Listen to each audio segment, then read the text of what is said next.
I'm installing lighting in some hard-to-light areas on my layout on Ron's Trains and Things right now. Hi, I'm Ron of Ron's Trains and Things, and like many of you, I'm sure, I have a few spots on my layout that are just a little bit too dark because they are in hard-to-light areas. Primarily, my layout is lit with LED tubes that are similar in size to fluorescent tubes, but there are 3 spots on my layout where those tubes simply are not practical. So today, I'm using some LED strip lights to light those areas, and I'm going to show you exactly how I installed them, how I powered them, and how I incorporated them fairly seamlessly into the layout. So let's go ahead and get started. This video is brought to you by Midwest Model Railroad. Now with 15,000 square feet and 1-day shipping, they truly are your one-stop model railroad shop. MidwestModelRR.com, link in the description. Here are the 3 areas of my layout that really need some light. The first is on the end of the little peninsula on the lower deck, and I actually made a YouTube short about lighting this area. The other 2 areas are on the upper deck.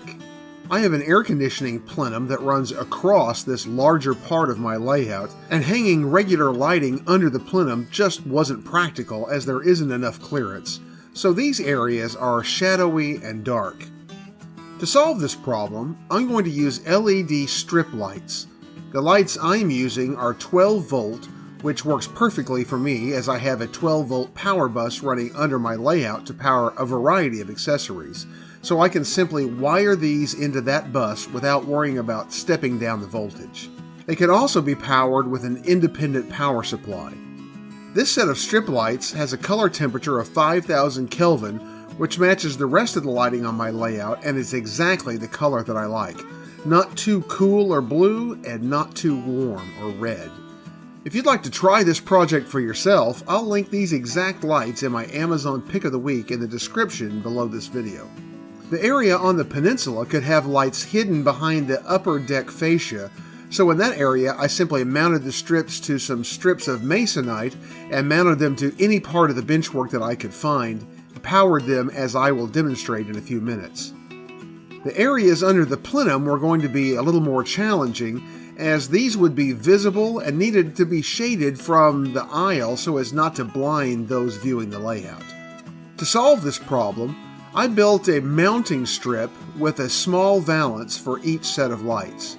These can be made to any dimension that suits your needs, but in my case I used 1/2-inch plywood for the base and strips of 1/8 inch masonite for the valance.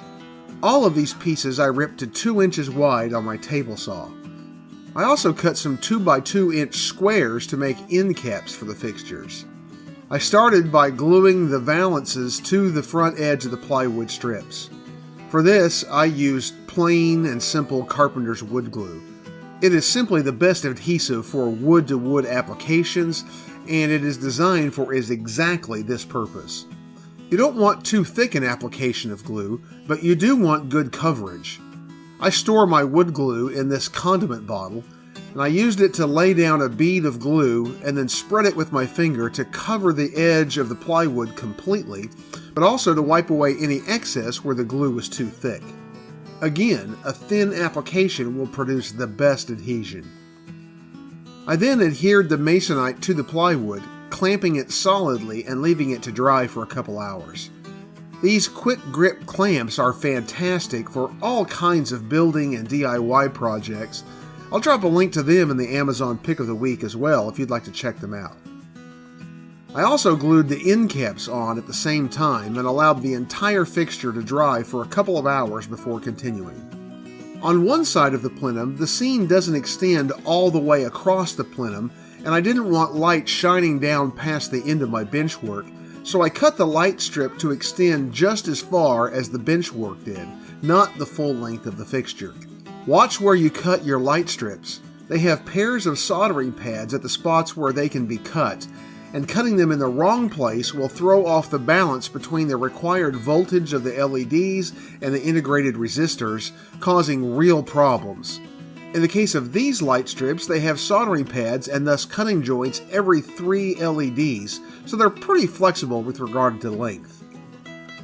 These light strips have an adhesive back, but it's not very strong, so I used the adhesive to stick the strip to the base, and then reinforced it with a bead of low-temp hot glue along each side of the light strip.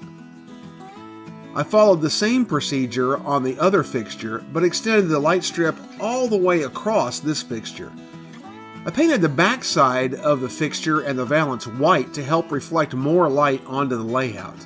I hadn't yet decided if I wanted to paint the front of the valance sky blue to blend in with the sky of the backdrop, or drab green to match the regular light valance, so the first fixture I installed without painting the front. I wired the strip lights with 18 gauge zip wire. This is stranded core hookup wire that has the 2 wires connected together. I thought this would be easier to fish the wires behind the backdrop, as well as to mask the wire in the areas where it was visible. Honestly, in hindsight, a smaller wire would have been easier to solder to the tiny solder pads on the strip lights. I measured the amount of wire that I would need and cut it to length. I stripped the ends of the wires, tinned the wires, then soldered them to the pads on the light strip. Bear in mind, with LEDs, the polarity is crucial, so make sure that you keep your positive and negative wires straight so as not to damage your lights. I pre-drilled a hole in each end of each fixture for mounting the fixture. I mounted them with simple 2-inch drywall screws. Then it was just a matter of driving the screws into the plenum structure. I snaked the wire through some corners to hide it. In this area over Bowie, Texas, there will be some corner round to trim this support beam, and that will hide the wire. I had considered some sort of conduit to hide the wire between the fixture and the backdrop, but I haven't come up with a solution that I like yet, so for now I decided just to mask the wires by using an old electrician's trick and spray painting it to blend in with the background. In this case, white. It is far from a perfect solution, but it'll do for now until I come up with something better. And here is the before and after results. The brightness in Bowie looks fantastic over this narrow 16-inch deep benchwork. I will say here that if you need more light, say over a deeper part of your layout, you could follow this technique using 2 or 3 or even more strips of LEDs to provide more light. Let me pause here to say, if you're enjoying this video and would like to see more model railroad tips, tools, and techniques, be sure to subscribe down below and click that little bell icon so you can catch future videos. After installing my fixture, I decided that the sky blue color would be best for this low section of valance, so I painted this one blue in place. And I painted the other one now before I installed it. The Masonite usually takes 2 coats of paint to cover well.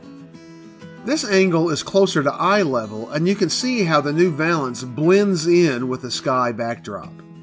The wire on the other side, over my church scene, was going to be a little more complicated to get fished through the backdrop, so I ran the wire through first to test fit it for length.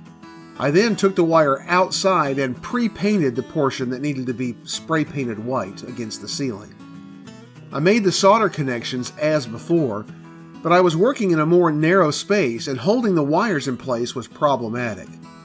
To help me solve this problem and to secure the wires while mounting, I hot glued them in place prior to soldering them. This kept the wires precisely where I needed them to be on the soldering pads and made for easier soldering. Finally, it was time to install the second fixture exactly as I had the first. I again ran the wire behind the backdrop and connected it into the power bus below the benchwork, being very mindful to keep the positive and negative wires straight. And here is the before and after results on the second fixture. This area is deeper than Bowie at 20 inches, and it could possibly use a second strip of lights halfway back, but I'll decide if I want to add that second strip later. I really like how these light strips blend in color and brightness with the regular lighting adjacent to them on the layout. The regular layout lighting was done with Barina LED fixtures.